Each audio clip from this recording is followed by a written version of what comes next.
Ever been so tired that the mere thought of a relaxing 1 hour nap is your only lifeline? Picture this. You muster the courage to communicate this to your loved ones only to be met with unexpected storm of emotions. Can you relate to this? Then watch the video till the end because I'm going to share some tips for effective communication.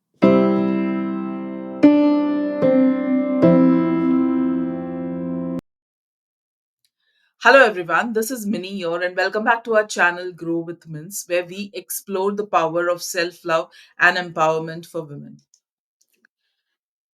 Caregiving can be a rewarding role, but at times it's physically and emotionally demanding too. Setting boundaries is essential to prioritize your well-being and provide the best care possible.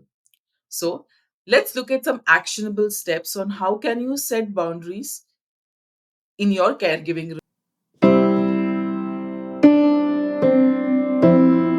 relationship. Firstly, you need to identify what are your needs.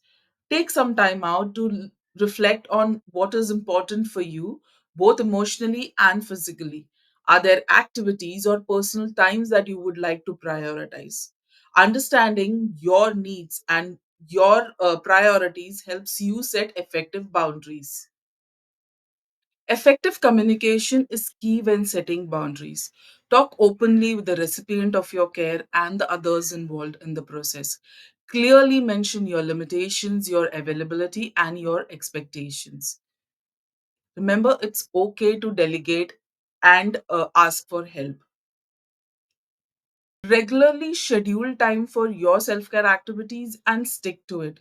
Remember, self care is not selfish, it is necessary for your own well being. Learning to say no is a very crucial skill when setting boundaries. It's okay to decline requests or commitments which exceed your limitations or interfere with your priorities. Practice assertiveness and politely decline when necessary.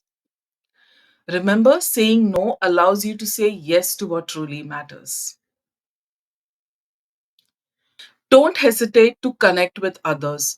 Connecting with people who understand your challenges helps you get valuable insights, advice, and the emotional. It is necessary to regularly assess and adjust the boundaries as your caregiving journey evolves.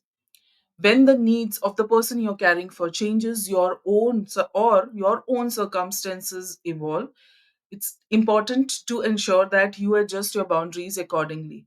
Take a moment to reflect on what's working, what needs adjustment, open to taking the necessary changes. Caregiving can be demanding, and it is essential to be kind to yourself through the process. So, don't forget to be kind to yourself and remember that setting boundaries is a continuous learning process.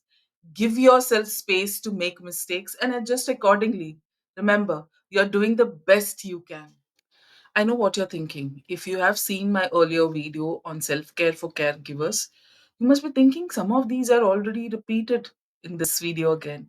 Yeah, I know. But the reason for that is because I needed to reiterate certain things before I could tell you what is it that you can do to have an effective communication.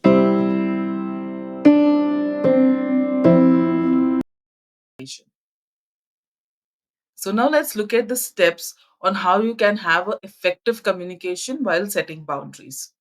Let's get started. Clearly articulate your boundaries in a direct and a specific manner. Avoid vague statements. Instead, use concrete examples to say what you can and cannot do. So instead of saying, I need some time for myself, you can say, I need 2 hours every evening for my self care activities. Frame your boundaries using I statements to express your needs and feelings without sounding accusing. You could say, I need this time to take care of myself, instead of saying you always expect me to be available. So you see the difference. Clearly communicate what you can realistically do and what is beyond your capabilities. Let others know what is it that you can do. Let others know your limitations and be honest with them of what is it that you can do and what is it that you cannot do. A lot of times we women tend to take up a lot of things on our plate than we can manage, because we may think, oh, I don't want to hurt the other person. What will somebody else think if I say no? But when you communicate your availability, or when you communicate what is it that you can do and cannot do, you are able to manage expectations and also avoid unnecessary stress. I hope you. When discussing boundaries, actively listen to the needs and concerns of the others involved in the process. Show empathy and understanding to their perspective. When you actively listen, you not only listen to the words that the person is saying, but also the emotions and the feelings behind it. This helps you have open communication and find mutually beneficial solutions as well. If you need to decline a request or adjust a boundary, offer alternative solutions where possible. This shows that you value the needs of others while still prioritizing your own well being. Collaborate with others to find compromises that work for everyone involved. So it's a win win situation. Once you have communicated your boundaries, now it's time to consistently reinforce them. Be firm and assertive even when others try to push you or test your limits. Consistency helps you establish the boundaries of your limitations. So, one more thing that you should do here is ensure that you are consistent with yourself as well.